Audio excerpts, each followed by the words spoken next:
onweghị otu ndọrọndọrọ ọchịchị ọbụla ma ọkwa onye na onye ọbụla na-azọ ọkwa na ya bụ nhọpụta ọkwa okpuru ọchịchị ime obodo n'afọ akpụdebe nke ụlọ ọrụ na-achịkọba nhọpụta bụ n'obi n'ụdị ọbụla.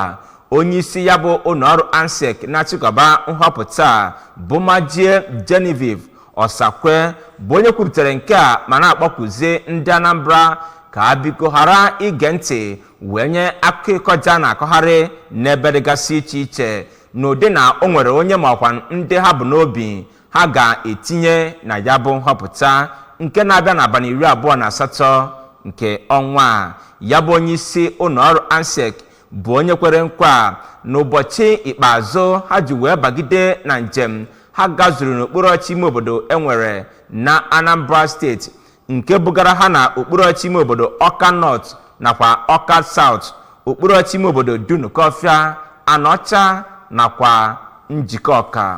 Ka Chibụzọ Obidike kọchapụrụ gị akụkọ a.